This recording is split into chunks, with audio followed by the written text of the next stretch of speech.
I like to use this device, my lord, to view the two prints stereoscopically. You don't even need to read it. Yes, you've caught the bug at last. You can't resist it, can you? I'd like to have this man removed from the court, please. He is a member of the public and he is allowed to be here. Indicate the... Dude. Come on. Come on. Can you see where the discrepancy is? You're wrong, the whole lot of you. Mr. Narrow...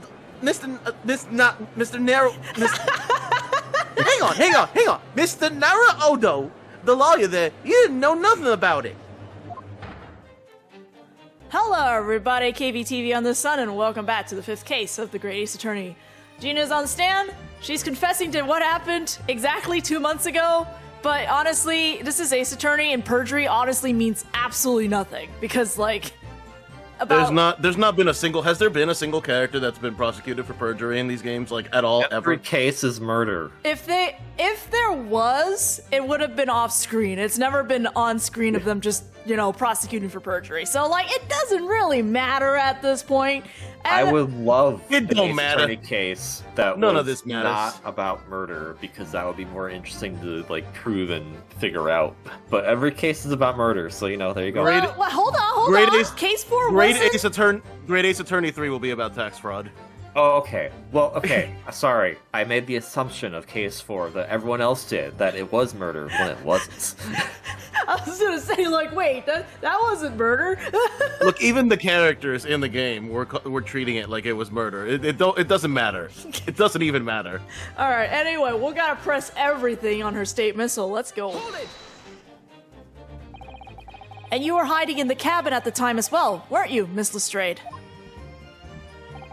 If I remember rightly, in the storage compartment underneath one of the seats? Rightly. Yeah, that's right. It's pitch black under there, so you can't see nothing at all. Now, in your testimony 2 months ago, I feel certain that you claim Mr. McGilden was the sole passenger, did you not? False testimony, my lord. That's what he told me I had to say. But it's important that you tell us the truth now. Were Mr. McGilden and the victim acquaintances?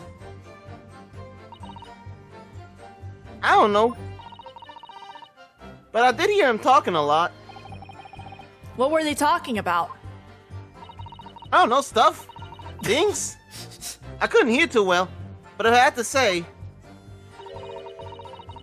I think it was about money or something. They kept talking about buying and not buying. Perhaps business dealings of some kind. Well, anyway, they got louder and louder. It started to sound like a proper fight. I was pretty scared by then. I hardly dared to breathe. And then all of a sudden, I heard a noise like someone keeling over on the floor. It was bloomin' loud and all. And I believe you let out an involuntary scream. Yeah. That's what gave me away. My dog is snoring. Send help. Oh. I'm sorry, is Gina boring you, dog? Do you want some excitement in this murder the dog case, just dog? likes the soothing voices of Gina, Ryunosuke, and the judge, apparently. Oh, I see. I mean nothing to you, KV. You weren't talking at all yet. Yeah, he Threw a did. line. He said one line. Oh, okay. Was the disc you saw this disc? What is this sentence? What's the disc Yeah. you saw? This disc. Yeah, This disc I reckon this specifically. disc probably was this disc. I was right next to the cove lying on the floor. Oh, it was right next. Don't worry, we understand your This predicament. disc was right next to the cove lying on the floor. This disc, yes, this disc indeed. This disc, yeah. Could this disc have belonged to this victim, perhaps?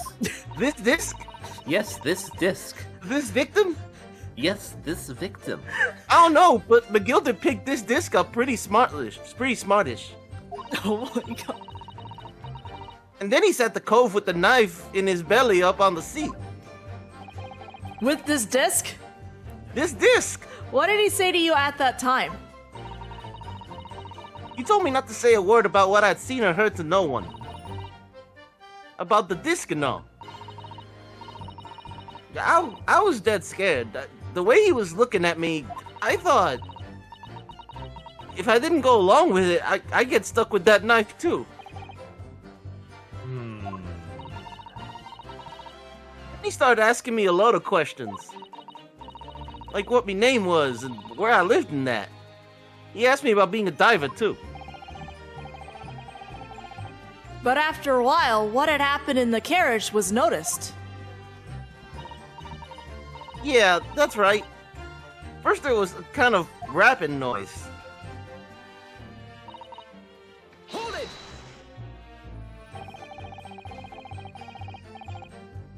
There were two gentlemen occupying the seats on the roof deck, I believe. That's right.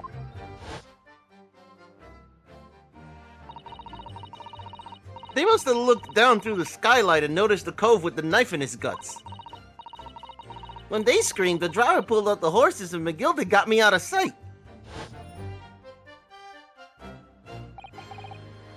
Out of sight? Where? Back under the seat where I started off. Once the carriage came to an halt, the two coves on the roofs ran off to fetch the slops. They immediately left to fetch the police. It would appear they were entirely unrelated to the incident.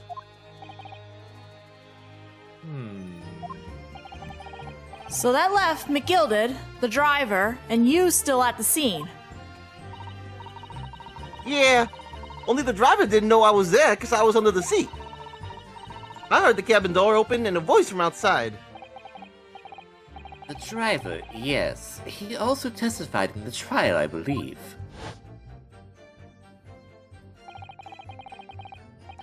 A fellow who went by the name of Beppo, if memory serves.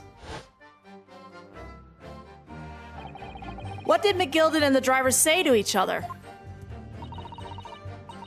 I don't know what happened and stuff like that mainly. I ain't seen nothing. Beppo! Oh dear. Yeah, like that. I thought he was fired. Well, After yes, that, probably. He was fired after that, but I'm still mad about him. That pawn shop That's obviously being Winniebank's on Baker Street. Just a moment, counsel. Do you mean to tell me that the driver gave false testimony in the trial as well? Beppo! Oh, I want no part of this. I've already been fired. Well, now you're gonna go to jail. Hold on, perjury means absolutely nothing. You're a tertiary character, so it means a lot to you. Oh no. Perhaps the excursion to the pawnbrokery slipped his mind when he was in the stand. Indeed, Lower Van Zeeks. I was joking, but sure. Well, you are very convincing. McGilda took off his coat and gave it to the driver.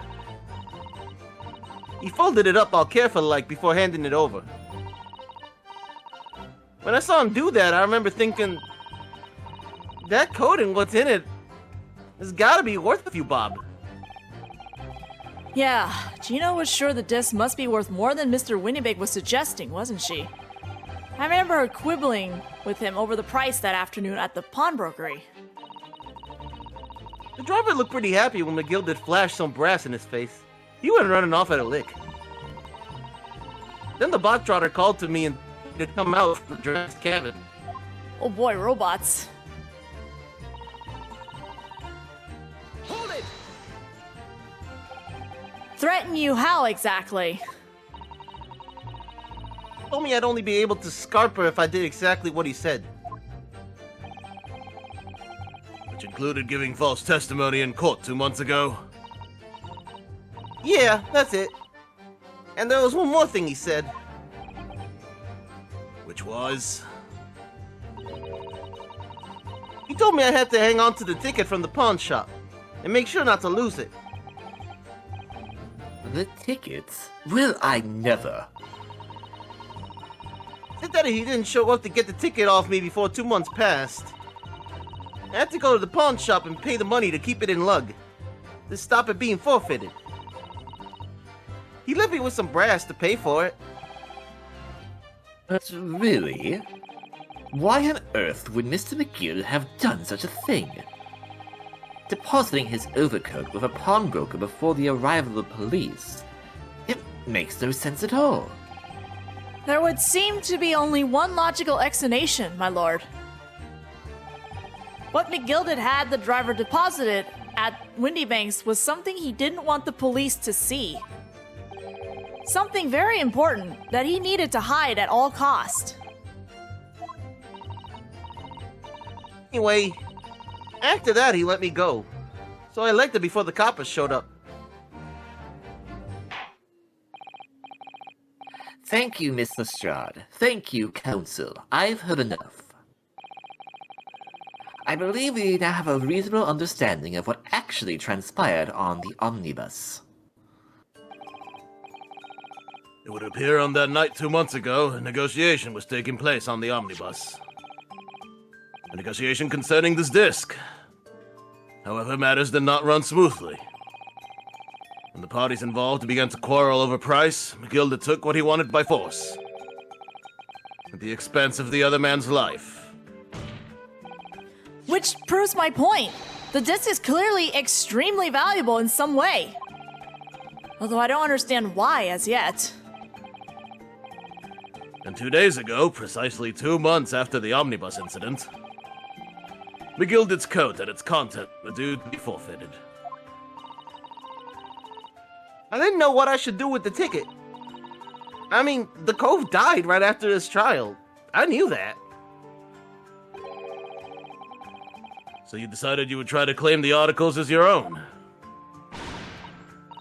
Well, why not, eh? They were only gonna be forfeited. Why shouldn't I have gotten them? Anyway, you can't blame me for thinking about it. Thinking ain't no crime. Miss Lestrade, it would appear Miss McGilda was prepared to kill in order to take possession of this disc. There it is again, this disc specifically. Do you know why that would be? I ain't got a clue. But I reckon it must be worth a fair bit of brass. He's probably gonna sell it. And you can't blame me for thinking that. Thinking ain't no crime. No one tell her about intent Yeah. being a thing. No one tell her. I like that the judge just half his line in this case has been I have no idea. Oh wait, this must be the bailiff. Did they finally? Wait, they might have come back with the small box. Right, we were picking up the small box from the pawn shop. There's got to be a bailiff. My lord. All the bailiffs. The evidence your lordship has requested has been located and is ready for the court's inspection, sir. Yeah, what he said.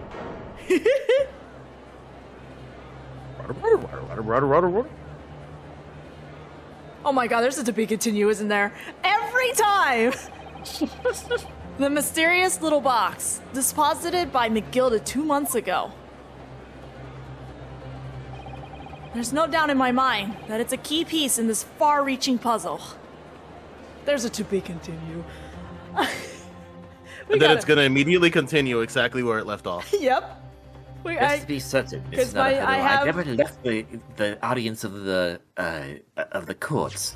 I'm still here to solve the puzzle with you, my boy. Oh, well, thank you. Who are you? Oh, Last don't worry time. about that. Last time on The Great A's Attorney, they found this box. It's not very box-shaped. Yeah. This box-shaped box. Stop! It looks more like one of those newfangled machines they're building. Stop! Radio, I think they're calling it. So, this is the article in question, is it? The small box deposited with the pawnbroker by Mr. McGilda 2 months ago. And on the night of Mr. Windybank's murder, The only item on the shelves that was touched by whoever broke into the shop. Quick, let's open and see what's inside. That's tampering with evidence. I'll bet you money it's a music. Oh. It's a music box. Yep. Yeah. Sure is. I knew it. Good gracious! This is no ordinary box, it seems. It's not Wow. even box-shaped. Although in truth, I had an inkling that might be the case. It would appear that the box houses a miniature music box movement. Then, is it too much to expect? I think it would be reasonable to assume that it is a device for the playback of this disc, my lord. Why are they all, like, off to the side? Rubble, and rubble, Gina's in the rubble, middle? rubble. Are they bringing someone else in, I guess? I don't know. That's what I was thinking. Maybe the bailiff was there a moment ago. I don't know. So, here we have the means to play back Mr. McGill's disc, deposited at Windy Banks at much the same time. Not strictly correct, my lord. It was not McGildet's disc. It was the disc of his victim in the omnibus. Ah yes, thrice, twice, brick, Mason? mansion. Thrice fired Mason, sir. Thrice fired Mason. Thank you. But why, for heaven's sake? Are we to understand the brickmaker was trying to sell this music box disc to Mr. McGilded? Can we put the disc in? You don't have to raise your. You don't. This isn't class. I believe the answer will become clear if we listen to the music on the disc, my lord. At least he's doing it more competently. Yeah. No. Yes, No swimming eyes today. yes, very well. Let the court now listen to this curious disc at last. Wait, my lord! Good grief! What is the meaning of this, Inspector? The music box on the music box on the disc got well, nobody into the case. No need to spoil some somewhat atmosphere in the courtroom with some silly bits of music. This disc may very well have motivated the culprit in this case to commit murder. Clearly, there's every chance that it's fundamentally important to understanding what happened. Prosecution has no objection. No, that isn't evidence. It's police property. Clearly, Scotland Yard has some vested interest here. But it is policy of this prosecutor to leave no avenues unexplored. And you, Inspector, have no jurisdiction here to prevent that from happening. No! No further delays, please. Play the disc. This disc specifically. We keep talking about discs, and I only think of his Monster Rancher. I almost, like, as it faded to black, I almost wanted...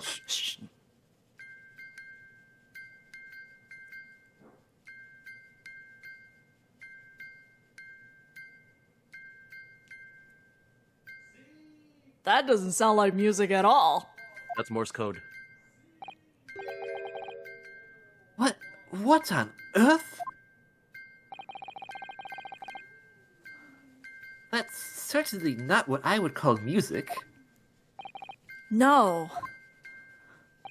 It's just the same note playing over and over again in an irregular sequence. Juror 5, come on.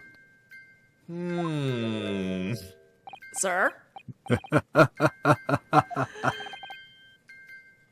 Mr. Graydon? This really is priceless.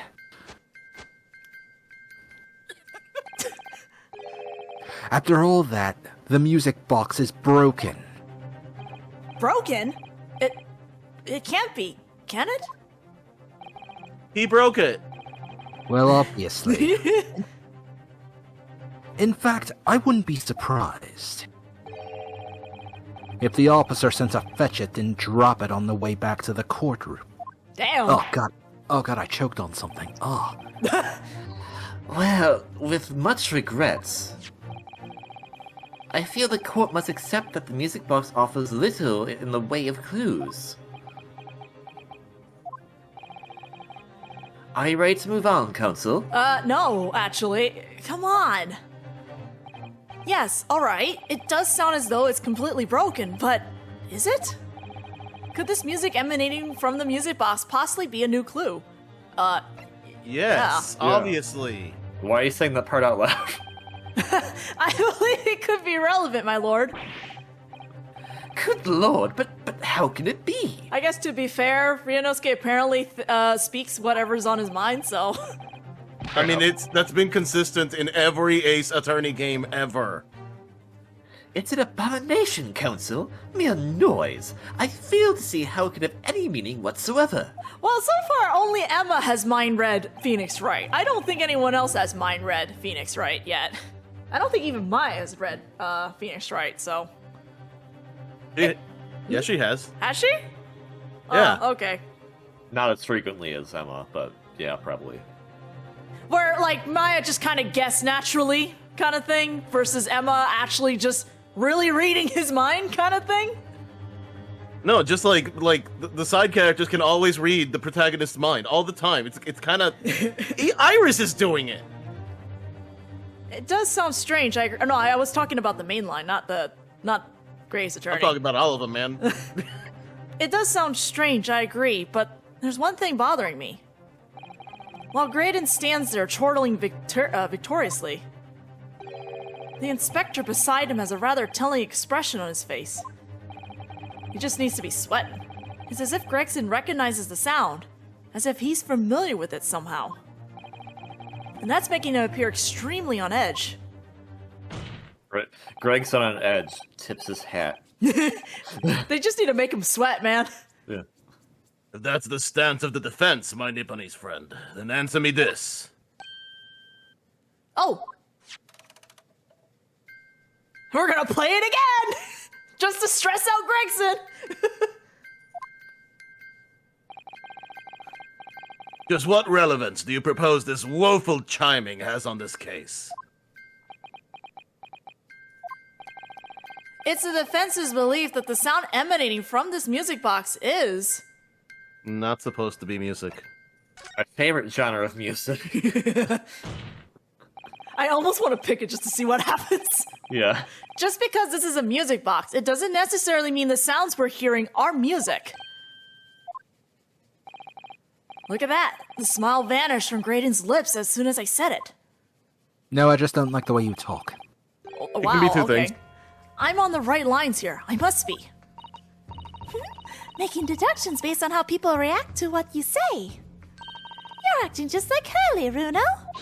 Oh god, no, why would you say that? The sounds we're hearing aren't necessarily music. Well, I mean, we all knew that, but... now as you've told us that what they are not... I'm sure the court would like to hear what they are. Do enlighten us, my Nipponese friend.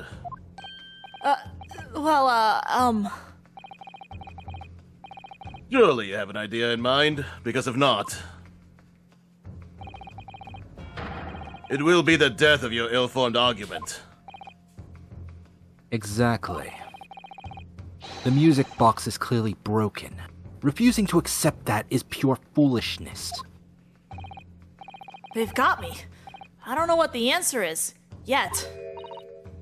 Runo? I've just examined the music box very thoroughly. And I'm fairly certain that it's not broken at all. Really? Really? The way it's been made, it can produce a single note anyway. Thank you, Iris.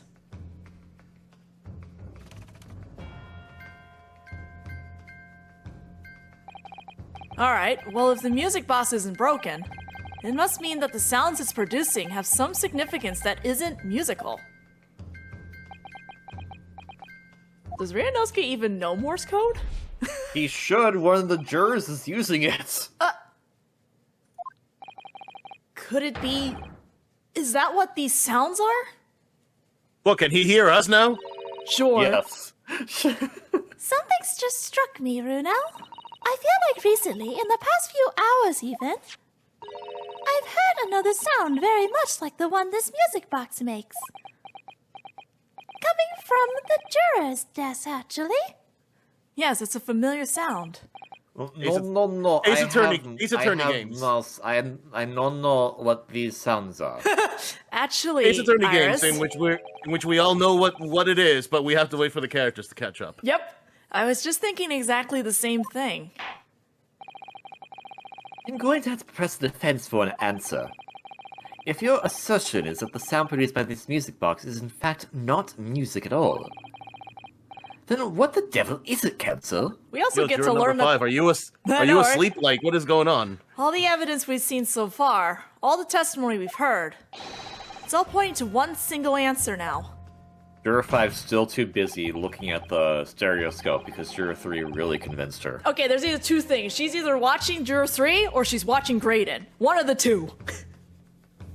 Prosecution demands that my learned Nipponese friend presents proof now. Tangible proof of this latest wild speculation. Man, you all are dumb. Alright then. This could be the best chance I'm gonna get to fight back in this trial. And if I'm right, it's gonna join all the dots together. Like the dots on this disc. I see what this game did. The evidence all that coming explains together. the true nature of the sounds that this music box disc is... Uh... None of this stuff. Probably the paper, actually. Actually, it's probably the paper. That's like all we got that talks about a conspiracy, right? Yeah. Oh, yeah. Makes Yeah, sense. sure. Oh. No. History button is right next to present button. Today's paper, Counsel.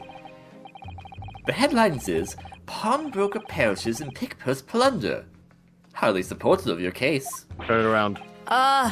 No, my lord, I was hoping you'd look a little further down the page. Further down, Ministry Mole, classified secrets may have been leaked overseas for Ministry of Justice. Well, that's quite the long headline. Yes, this is a very serious matter being investigated at the highest level, I understand. I've heard that international transmissions along supposedly secure lines are somehow being intercepted and leaked to various other countries. And presumably, those transmissions are in the form of wired telegrams? Of course. Juror number 5, your input, please. Wake up! Me, sir? Whatever is the matter? You told Wake the- up, juror number 5. It's past noon. Get your life together. Come on.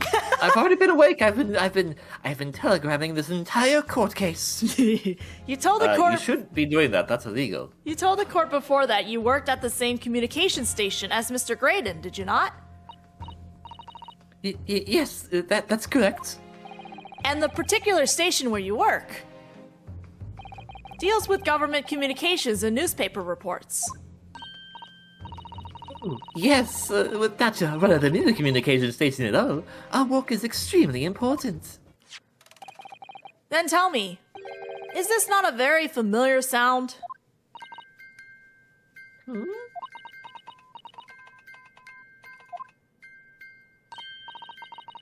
You don't mean to say, is it? That's right, madam. It bears more than a passing resemblance to the sound made your telegraph machine as you tap it. I believe it's called Morse code? I don't believe it! Now correct me if I'm wrong, but when it comes to leaking telegrams from government departments, there could be nobody more perfectly placed than a highly skilled communications officer. Are you suggesting that the music box disc contains stolen government secrets in Morse code? Rubble, rubble, rubble, rubble. Hey, look, they moved over. Oh, they did move over. Order! Order! Please, everyone, order! But this is high treason, Council! Deserving of capital punishments! Too much neurocabulary. What does this treason? And what does capital punish? I It's love okay, him. man. It's okay, man. Go back to sleep. The It's sorts, the stuff that, yeah. the sorts of words I'd half expect you to know. For serving government's confidential information, hostile nations would certainly pay almost any price. A high price even. Yes, and on that night 2 months ago, that was the very negotiation that was taking place inside the omnibus. But in the end, McGill had perished, and the all-important disc laid unclaimed in the pawnbrokery. My word! In which case, whoever stole that information in the first place must surely have been beside himself with worry. Because if the disc were to be discovered before it found its way out of the country, It would reveal an act of high treason punishable by death. so the culprit had no choice but to retrieve it. And in order to do that, he would have to gain entry to the pawnbrokery illegally in the middle of the night. Because the article left behind by Mr. McGilded would incriminate him too much if it got into the wrong hands. Isn't that right, Mr. Graydon? Got him. You think I've been stealing government secrets? I don't think I do. Preposterous. Absolutely preposterous. Why do you look defeated then? So, in response to the defense accusation, you claim complete innocence, do you? Yeah, I think Egg Benedict might be onto something here. Well, of course I do. I've had to stand here in silence, hungry as well, while the pretentious foreign lawyer has been prattling away. Don't make Final hungrier. Then by all means, counter the charges, sir. Well, damn. Prosecution demands the witness testifies. In response to the accusations brought by the defense. Delighted, I'm sure. I like that Van Zeek wasn't even this time like, hey, Ryunosuke, I don't believe you. This time he's just like, hey, witness, defend yourself, I don't care. The witness is reminded that the crime under the scrutiny in this trial is the murder of the pawnbroker, Mr. Windybank. That being the most flagitious offense for which the law of this land sanctions as a capital punishment. Wait, what is Flagitious? I have no idea what that word is. I just use the thesaurus. Flagitious? Flagitious? I'm thinking Flagitious offense? Flagius? Flaginal? I don't know what this word is. It's not in my dictionary. Flagitious. But the heinous act of high treason is no less a serious crime. I urge you to bear that in mind as you testify, Mr. Graydon. Now then, let us proceed. Gregson! Wait, no, it's these two! Gotta let us have a rabbit and pork you, Governor. We got things to say. Oh, alright then. I guess the Skokin brothers are coming back, and we're gonna stop here and, let Right, them we're here forever. We're Isn't that gonna... right, Ringo? This is the part of the game where we say it's skulking time and skulk all over the place. Yeah, it's skulking time, bruv. Oh, I've got a very bad feeling about this. See you all in the next video. Stand back, we're about to skulk.